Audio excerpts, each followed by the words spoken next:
अस्सलाम वालेकुम स्टूडेंट्स। आपको पता है कि जैसे कि हम जो वो लेक्चरारशिप की तैयारी कर रहे हैं, मैथ्स लेक्चरारशिप की, और इस मैथ्स लेक्चरारशिप में हम जो वो ग्रुप थ्योरी को सबसे पहले डिस्कस कर रहे हैं। ग्रुप थ्योरी में हमने क्या किया है, हमने ग्रुप थ्योरी के जो जितने भी एमसीक्यूज़ आए हैं, कौन कौन से हमारे पास पब्लिक सर्विस कमीशन के एग्ज़ाम्स हैं, पीपीएससी के हैं, केपीके के हैं, एसपीएससी के हैं, बीपीएससी के हैं, एफपीएससी के हैं और एजेकेपीएससी के, ठीक है। यानी कि जितने भी हमारे पास पब्लिक सर्विस कमीशन के एग्ज़ाम्स हुए हैं, हमने उन एग्ज़ाम्स के पास पेपर्स के सोल्यूशन किए हैं, ठीक है। इन पास पेपर में जितने भी ग्रुप थ्योरी के एमसीक्यूज़ आए हैं, हम उन एमसीक्यूज़ को बारी बारी डिस्कस कर रहे हैं। जब ग्रुप थ्योरी खत्म होगी देन हम नेक्स्ट सब्जेक्ट पे मूव कर जाएंगे।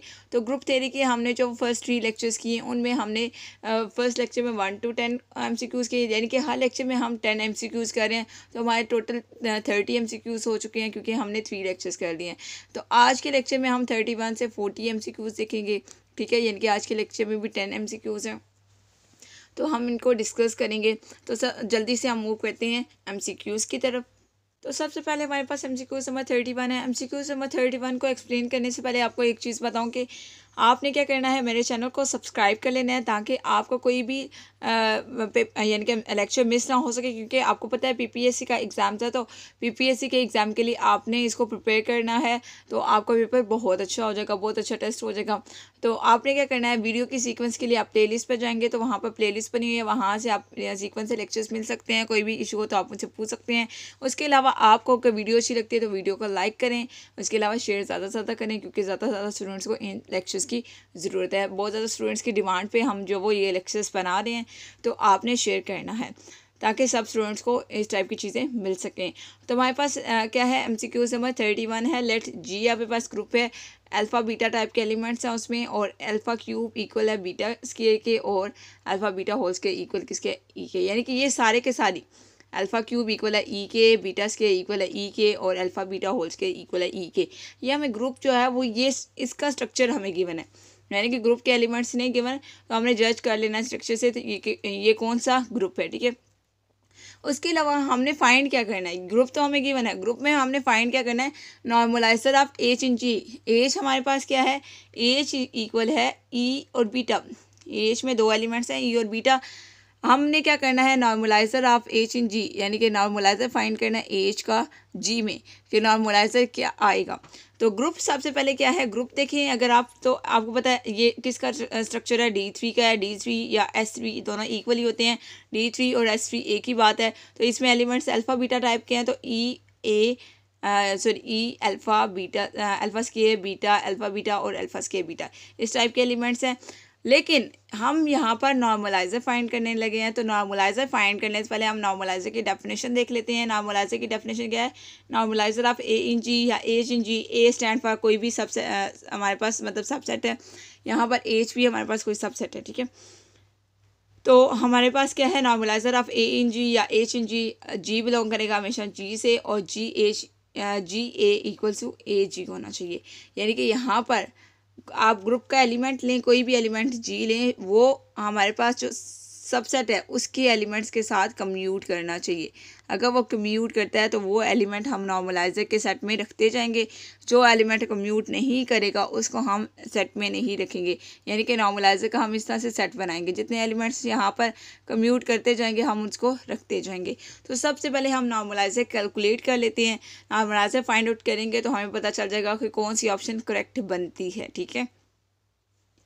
लेकिन इससे पहले हम ऑप्शंस को अगर ध्यान से देखें, फर्स्ट ऑप्शन में आइडेंटिटी है, सेकंड ऑप्शन में क्या है, ई अल्फ़ा बीटा है, थर्ड ऑप्शन में क्या है, जी है, और फोर्थ ऑप्शन में क्या है, यहाँ पे ई और बीटा है, अल्फ़ा नहीं है, यहाँ पर मिस्टेकनली अल्फ़ा लिखा हुआ है, तो अल्फ़ा बीटा यहाँ पे लिखे, ठीक है। क्या लिखना है आपने, डी ऑप्शन में अल्फ़ा बीटा, ठीक हो गया। तो सबसे पहले देखिए हमारे पास ग्रुप क्या है, D3 है या S3 है, ठीक है। और इसमें एलिमेंट्स किस टाइप के हैं, elements e alpha square beta, alpha beta और अल्फ़ा स्क्वायर बीटा, इस टाइप के एलिमेंट्स हैं हमारे पास, ठीक है। अब हमारे पास जो एज गिवन है, एज हमें क्या गिवन है, जो हमारे पास एमसीक्यूज़ में गिवन है वो क्या है, अल्फ़ा और बीटा। हमने नॉर्मलाइजर की डेफिनेशन लगानी है, हम ग्रुप का एक एलिमेंट ले लेते हैं ई। ये एलिमेंट हम एज के साथ हमने क्या लिया था, नॉर्मलाइजर की डेफिनेशन क्या है, G H equal to H G, यानी कि और जी कहाँ से बिलोंग करता है, ग्रुप का एलिमेंट होता है। हमने ग्रुप का एलिमेंट ले लिया आइडेंटिटी, उसके साथ हमने एज रखा है, एज पूरा का पूरा हमने सेट ले लिया ई, जिसमें एलिमेंट्स है ई और यानी कि आइडेंटिटी और बीटा है।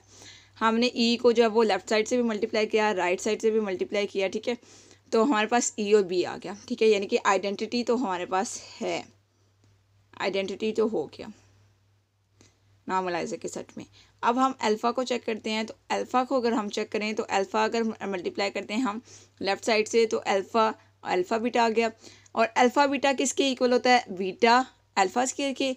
जब हम अल्फ़ा को राइट साइड से मल्टीप्लाई करेंगे तो हमारे पास अल्फ़ा और बीटा अल्फ़ा आ जाएगा। अल्फ़ा तो अल्फ़ा ही रहेगा, बीटा अल्फ़ा किसके इक्वल होता है, अल्फ़ा स्क्वायर बीटा के। जबकि आपको पता है कि D3 या S3 ये एबिलियन ग्रुप नहीं है। जब ये एबिलियन ग्रुप नहीं है इट मीन्स कि यहाँ पे कम्यूटेटिव लॉ होल्ड नहीं करता। कम्यूटेटिव लॉ होल्ड करता है तो देन ग्रुप एबिलियन होता है। कम्यूटेटिव लॉ होल्ड नहीं कर रहा तो इट मीन्स कि ग्रुप एबिलियन नहीं है। जब ग्रुप एबिलियन नहीं है तो alpha square beta does not equal to beta alpha square, ठीक है। ये दोनों इक्वल नहीं होंगे क्योंकि हमारे पास alpha beta does not equal to beta alpha according to commutative law. जब कम्यूटेटिव लॉ होल्ड नहीं करेगा तो अल्फ़ा बीटा इक्वल नहीं होगा बीटा अल्फ़ा के। इसी तरह से अल्फ़ा स्क्वायर बीटा इक्वल नहीं होगा बीटा अल्फ़ा स्क्वायर के। जब इक्वल नहीं होगा इट मीन्स के अल्फ़ा बिलोंग नहीं करेगा नॉर्मलाइजर ऑफ एच इन जी में, ठीक हो क्या। अब हम बीटा पे चेक करेंगे तो बीटा को जब हम लेफ्ट साइड से मल्टीप्लाई करेंगे तो बीटा आ जाएगा और यहाँ पे बीटा स्क्वायर आ जाएगा। आपको पता है जो ग्रुप का स्ट्रक्चर हमें गिवन था एमसीक्यूज में, उसमें क्या था, बीटा स्क्वायर इक्वल था आइडेंटिटी के। तो बीटा तो एज इट बीटा स्क्वायर की जगह आइडेंटिटी लिख दिया। इसको मैंने अरेंज करके लिखा है क्योंकि हम एलिमेंट्स की पोजीशन चेंज कर सकते हैं। तो अल्फ़ा बीटा आ जाएगा। इसी तरह से बीटा को अगर हम राइट साइड से मल्टीप्लाई करते हैं तब भी अल्फ़ा बीटा आएगा। आप कर सकते हैं इजीली, कोई मसला नहीं है, यानी कि बीटा बिलोंग करता है नॉर्मलाइजर ऑफ एच इन जी में। अब अगर ऑप्शंस पे गौर करें, यहाँ पर दो हमारे पास नॉर्मलाइजर में दो एलिमेंट्स आ गए, एक अल्फ़ा आ गया और एक बीटा आ गया, ठीक है। दो एलिमेंट्स आ गए, एक ई आ गया, आइडेंटिटी आ गया और एक बीटा आ गया। सॉरी अल्फ़ा मैंने बोल दिया, अल्फ़ा नहीं आइडेंटिटी ई, ठीक है। अल्फ़ा नहीं आया। अब आप अगर गौर करें तो अल्फ़ा नहीं है, तो अल्फ़ा नहीं है तो हम ऑप्शंस पे मूव करते हैं, वहाँ से मैं सारी बात क्लियर कर दूँगी आपको। तो अब देखें स्टूडेंट्स, हमने नॉर्मलाइजर कैलकुलेट किया, किसका, ई का किया, अल्फ़ा का किया और बीटा का किया, जिसमें से ई और अल्फ़ा तो हमारे पास आ गए, ई और बीटा आ गए, अल्फ़ा नहीं आया, ठीक है। अल्फ़ा इनके नॉर्मलाइजर में बिलोंग नहीं कर रहा। अब ऑप्शन में बी में देखें तो अल्फ़ा यहाँ पर है, ई अल्फ़ा और अल्फ़ा बीटा है। हमने जस्ट अल्फ़ा को चेक किया, अल्फ़ा नहीं है तो ये वाली ऑप्शन डायरेक्ट क्रॉस हो जाती है। अगर जी में देखें ग्रुप क्या है, ग्रुप दिस वन है, तो इसमें अल्फ़ा तो इंक्लूड है तो ये भी नहीं है। आइडेंटिटी पे अगर मूव करें, आइडेंटिटी तो है लेकिन इसके साथ साथ बीटा भी तो है, तो ये वाली ऑप्शन भी बेस्ट ऑप्शन नहीं है। तो ऑप्शन नंबर डी कौन सी है फिर, करेक्ट ऑप्शन है जिसमें ई और बीटा है, यानी कि नॉर्मलाइजर ऑफ एच इन जी हमारे पास क्या आ गया, ई और बीटा आ गया।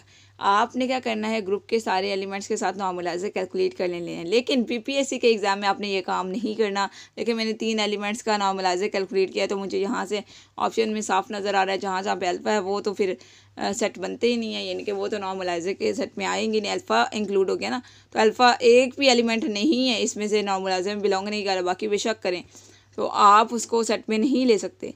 तो सामने नज़र आ रहा था कि बी और सी तो क्रॉस हो गए सामने सामने, ई भी क्रॉस हो गया क्योंकि ई बेस्ट ऑप्शन नहीं है, ई के साथ बीटा भी तो है, तो हमने वो सेट चूज़ कर लिया जिसमें ई और बी दोनों हों, सॉरी बीटा। तो इसलिए ऑप्शन नंबर डी क्या है, करेक्ट ऑप्शन है। नॉर्मलाइजर कैलकुलेट करना बहुत ईजी काम है, बहुत ईजी काम है। मैंने 3 एलिमेंट्स का कैलकुलेट करके बताया, आप बाकी एलिमेंट्स का भी इसी तरह से कैलकुलेट कर सकते हैं। अब हम नेक्स्ट मूव करते हैं एमसीक्यू नंबर 32 की तरफ। नेक्स्ट हमारे पास एमसीक्यू नंबर 32 है, लेट जी हमारे पास ग्रुप है।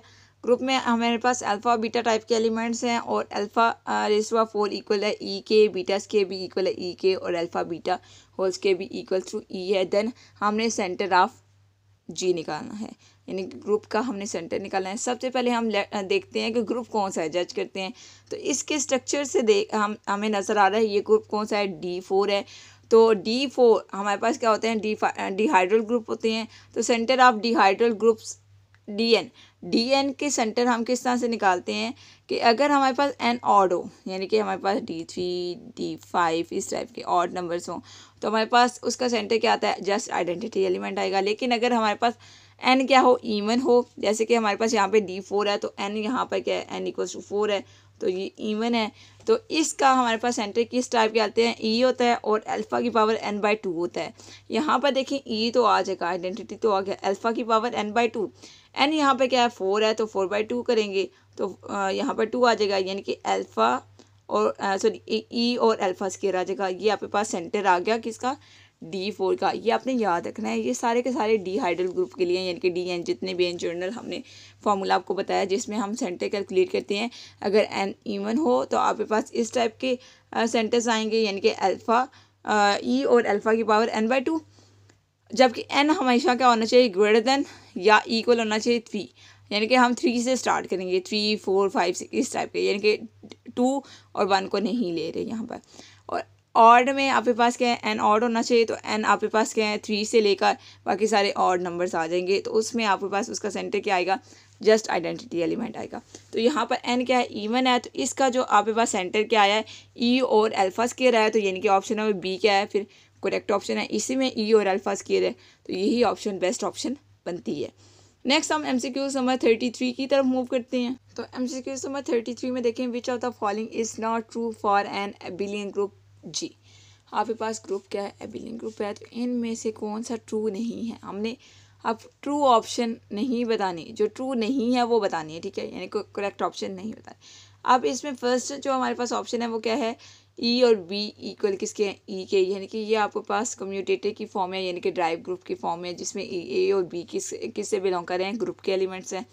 और ऑप्शन नंबर बी में क्या है, G is simple group of order 60, G आपके पास एक सिंपल ग्रुप है ऑर्डर 60 का, ये भी हम देख लेते हैं। उसके बाद G prime equals to identity है और center of G equals to G है। ये तो आपको बात पता है, अगर ग्रुप एबिलियन हो तो एबिलियन ग्रुप का सेंटर जो होता है वो इटसेल्फ होता है, यानी कि center of G equals to G आएगा। ये तो करेक्ट ऑप्शन है, ये तो कभी हो ही नहीं सकती। बाकी 3 ऑप्शंस की एक्सप्लेनेशन हम देख लेते हैं डिटेल में, और हमें पता चल जाएगा कौन सी करेक्ट है और कौन सी करेक्ट नहीं है। जो करेक्ट नहीं होगी हम उसी को बेसिकली टिक मार्क करने वाले हैं, क्योंकि उसने बोला है true option which of the following is not true, जो ट्रू नहीं है वो हमने बतानी है। तो सबसे पहले एक्सप्लेनेशन में देखें तो हम ऑप्शन नंबर ए की एक्सप्लेनेशन को देखने लगे हैं। जैसे कि आपको मैंने बताया कि ए और बी, ये जो स्क्वायर ब्रैकेट में ए और बी 2 एलिमेंट्स लिखे हों, इसका मीन जो इसका मतलब होता है कम्यूटेटिव सब ग्रुप, या इसको हम ड्राइव ग्रुप कहते हैं, ठीक है, ये ड्राइव ग्रुप होता है। अगर ग्रुप हमारे पास एबिलियन हो, if G is abelian group, हम एक एबिलियन है, हमने बताना है कौन सी ऑप्शन ट्रू नहीं है। तो ग्रुप हमारे पास हमने एबिलियन ले लिया, देन आपके पास जो कम्यूटेटिव ग्रुप होंगे या ड्राइव ग्रुप होगा वो क्या होगा, इक्वल किसके होगा, ई के होगा, जो कि हमारे पास ही तो गिवन है के स्क्वायर ब्रैकेट में हमारे पास ए और बी लिखा हुआ है, इक्वल है ई के। तो ये तो बात ठीक है कि अगर ग्रुप एबिलियन हो तो हमारे पास जो कम्यूटेटिव ग्रुप है वो इक्वल किसके होगा, ई के होगा, ठीक है। तो ये बात तो ठीक है, तो यानी कि ऑप्शन नंबर ए जो है वो करेक्ट ऑप्शन है, मतलब ट्रू ऑप्शन है, ट्रू स्टेटमेंट है इसकी। ऑप्शन नंबर ए में फॉल्स स्टेटमेंट हमने बतानी है, ठीक है, जो ट्रू नहीं है वो बतानी है। इसी तरह ऑप्शन नंबर बी की एक्सप्लेनेशन है आपके पास क्या है, इफ़ एन के हमारे पास क्या है, ग्रेटर दैन इक्वल्स टू 5 है, then A n is simple group. आपके पास एन क्या है, इक्वल्स टू 5 हो, यानी कि ए 5 से लेकर ए 6 ए 7 अप टू ए एन तक सारे के सारे जो हमारे पास ग्रुप है वो क्या होते हैं, सिंपल ग्रुप होते हैं। ये तो हमारे पास जो वो टू द पॉइंट स्टेटमेंट होगी। अब इसके लिए हमारे पास नोट क्या है, only simple abelian group are cyclic.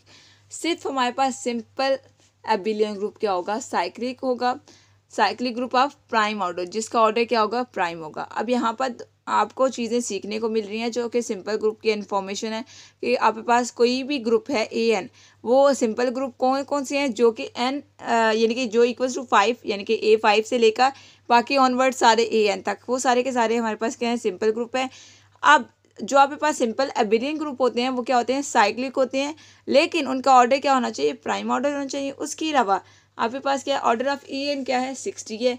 हमने बताना है कि जो 60 ऑर्डर का ग्रुप है वो सिंपल ग्रुप है, लेकिन आपके पास क्या है, ए एन का ऑर्डर क्या है, 60 है। Is smallest simple non abelian group, ये ग्रुप क्या है, नॉन एबिलियन है। हमने क्या बताना था, एबिलियन ग्रुप के लिए स्टेटमेंट बतानी थी।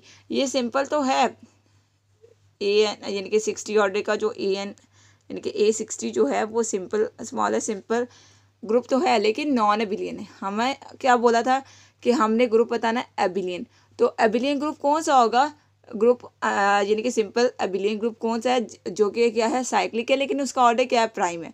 तो आपके पास आपको पता है 60 प्राइम तो नहीं है, तो ये एबिलियन भी नहीं है, ये सिंपल तो है बट ये एबिलियन नहीं है। तो यही ऑप्शन हमने करेक्ट बतानी है, क्योंकि हमने ट्रू ऑप्शन बतानी थी ना, तो ये ट्रू ऑप्शन है, यानी कि ऑप्शन नंबर बी क्या है, ट्रू ऑप्शन है। इसी तरह ऑप्शन नंबर सी में देखिए कि अगर आपके पास क्या है, ये वेल नोन थ्योरम की स्टेटमेंट है, basically ji is एबिलियन if and only ji prime equals to ई होता है, यहाँ पे पास वेल नोन थ्योरम की स्टेटमेंट है। इसी तरह ऑप्शन नंबर डी में देखें कि अगर ग्रुप एबिलियन है तो उसका सेंटर ऑफ जी किसके इक्वल होगा, जी इटसेल्फ होगा, यानी ग्रुप इटसेल्फ होता है। अगर ग्रुप एबिलियन है उसका सेंटर नॉर्मलाइजर और सेंट्रलाइजर ग्रुप इटसेल्फ होते हैं।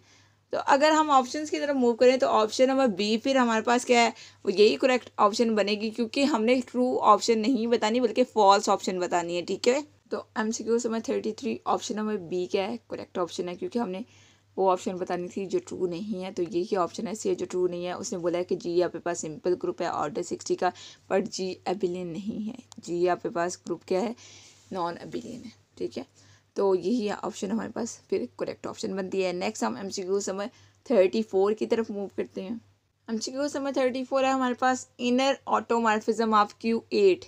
Q8 में किस टाइप के एलिमेंट्स होते हैं, +-1 +-i +-j और +-a। यहाँ पे पास Q8 है, क्यूटेनियस। आपने इसका इनर ऑटोमॉर्फिज्म बताने हैं कि इसका इनर ऑटोमॉर्फिज्म क्या मतलब इनर ऑटोमॉर्फिज्म क्या है, इसका आइडेंटिटी है, Q है, C2 क्रॉस C2 है या C4 है। अब अगर आप इसकी एक्सप्लेनेशन पे फोकस करें तो इनर ऑटोमॉर्फिज्म ऑफ Q8 यानी कि क्यूटेनियस के आपके पास इनर ऑटोमॉर्फिज्म किसके आइसोमॉर्फिक होती है, Q8 over centre of Q8 आपके पास क्या है, Q8 का ऑर्डर लिखें, order of Q8 over centre of Q8 का जो सेंटर होता है उसमें कौन से एलिमेंट्स होते हैं, 1 और -1 होता है, जो कि इक्वल होता है C2 के। तो हमने यहाँ पे C2 इसलिए लिखा हुआ है क्योंकि C2 आपके पास बेसिकली क्या है, Q8 का सेंटर है। तो Q8 के सेंटर में कितने एलिमेंट्स हैं, 2 एलिमेंट्स हैं, यानी कि इसका ऑर्डर क्या है, 2 है, और Q8 का ऑर्डर क्या है, 8 है। इसको डिवाइड करेंगे तो हमारे पास 4 आएगा। तो यानी कि 4 ऑर्डर का अब कौन सा ऐसा ग्रुप है जो कि इसके आइसोमॉर्फिक होगा। ठीक है, देखिए Q8 का सेंटर हमने लिखा हुआ 1 और -1 2 एलिमेंट्स हैं, ये आपको मैं बार बार बता रही हूँ। उसके बाद इनर ऑटोमॉर्फिज्म ऑफ Q8 किसके आइसोमॉर्फिक है, V4 के, जबकि यहाँ पर अगर ऑप्शंस में देखें तो कहीं पे भी V4 नहीं है, लेकिन V4 किसके आइसोमॉर्फिक होता है, C2 क्रॉस C2 के। अगर ऑप्शन में V4 होता तो हम V4 को टिक मार्क करते, लेकिन ये V4 नहीं है ऑप्शन में तो हम C2 क्रॉस C2 को टिक मार्क करेंगे, क्योंकि V4 किसके आइसोमॉर्फिक होता है, C2 क्रॉस C2 के। तो यानी कि ऑप्शन नंबर बी क्या बनती है, फिर करेक्ट ऑप्शन बनती है।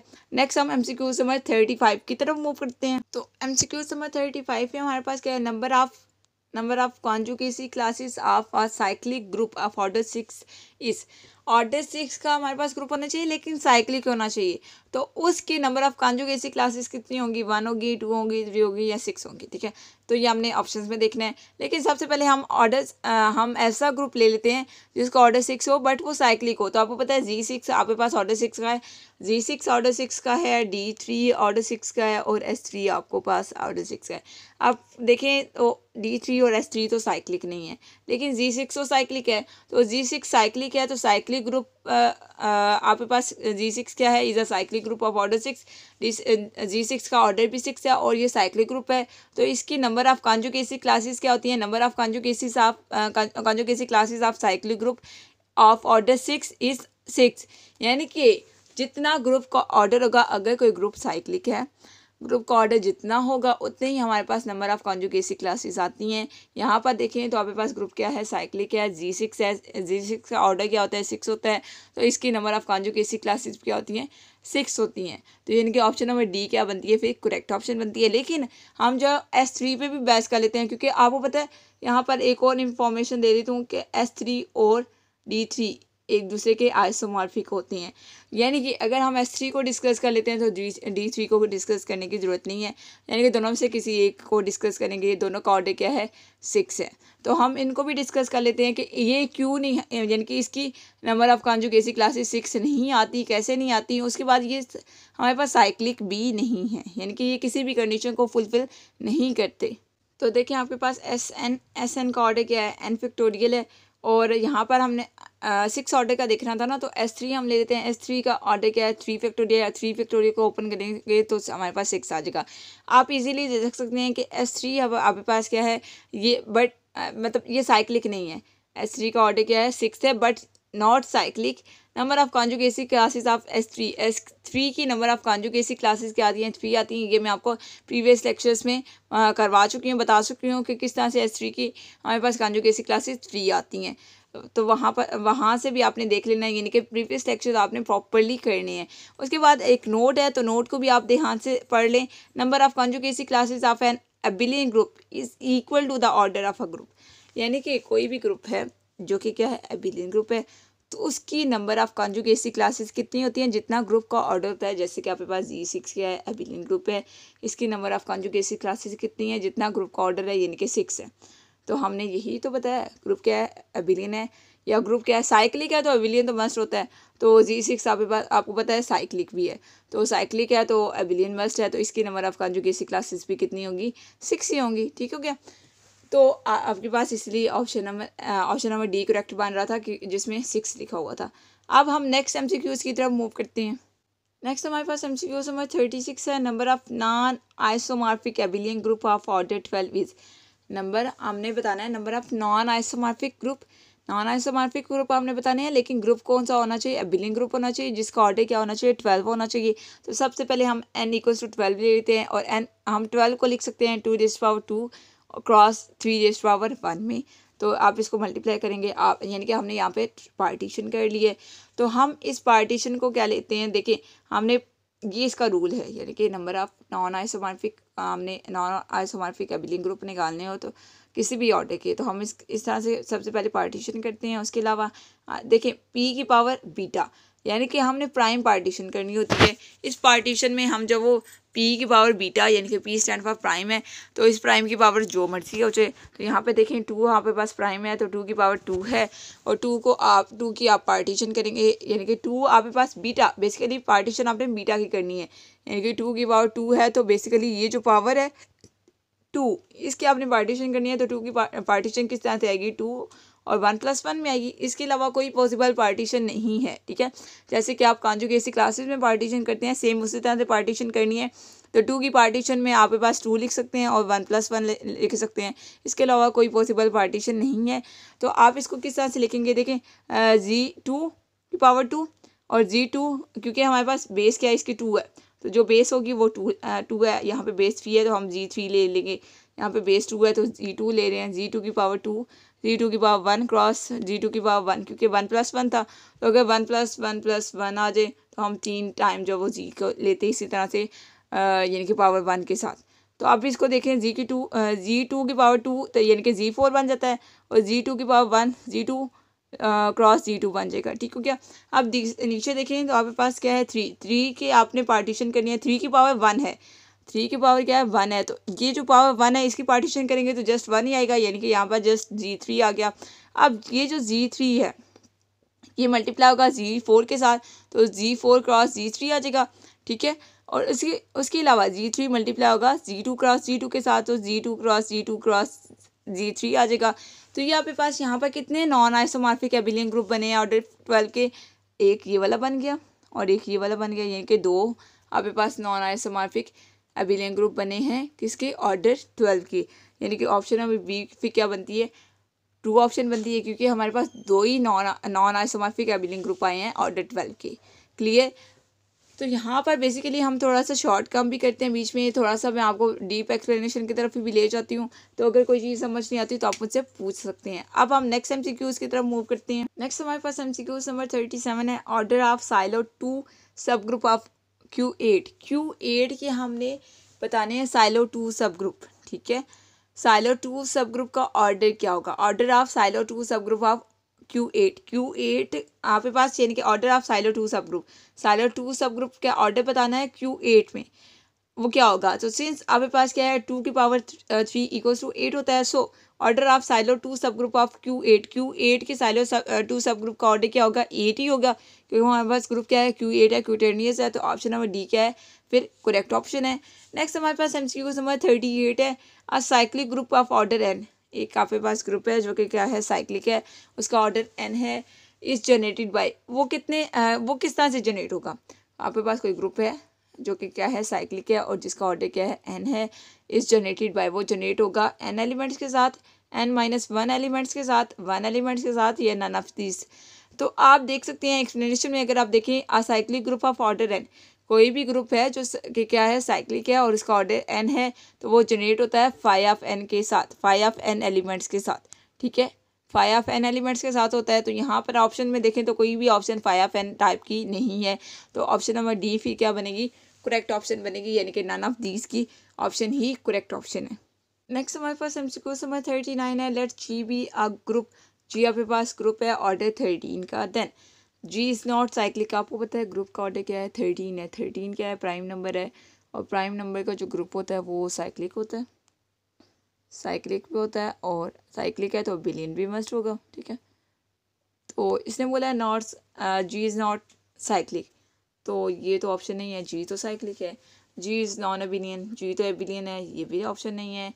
जी इज़ कम्यूटेटिव, अगर ग्रुप साइक्लिक है और एबिलियन भी है, एबिलियन है तो कम्यूटेटिव लॉ होल्ड करता है, तो ग्रुप हमारे पास कम्यूटेटिव है, यानी कि ऑप्शन नंबर सी क्या बनती है फिर, करेक्ट ऑप्शन बनती है। ये सॉरी, ये मिस्टेकनली डी लगा हुआ है, यहाँ पे ऑप्शन नंबर सी क्या है फिर, करेक्ट ऑप्शन है। ठीक हो गया, MCQ number 39, option number C क्या है, करेक्ट ऑप्शन है।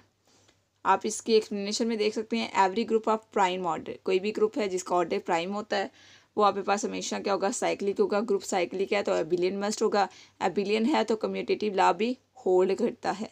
तो यानी कि आपके पास जो ग्रुप है ऑर्डर 13 का वो क्या है, कम्यूटेटिव ग्रुप है। नेक्स्ट हमारे पास MCQ नंबर 40 है, जो कि आज के लेक्चर का लास्ट MCQ है, MCQ नंबर 40। तो यहाँ पर MCQ नंबर 40 को डिस्कस करने से पहले आपको एक चीज़ बताऊँ कि आपने मेरे चैनल को सब्सक्राइब कर लेना है।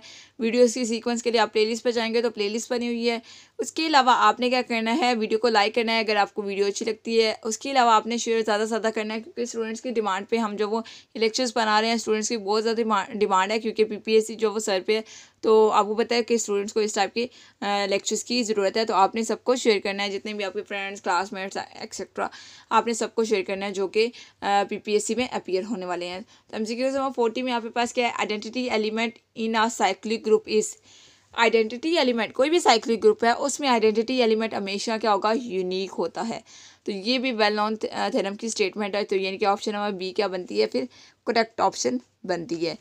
तो कोई भी चीज़ समझ नहीं आती तो आप मुझसे पूछ सकते हैं मज़ीद डिटेल के लिए, और अपना फीडबैक मस्त दिया करें। ओके स्टूडेंट्स, अल्लाह हाफिज़।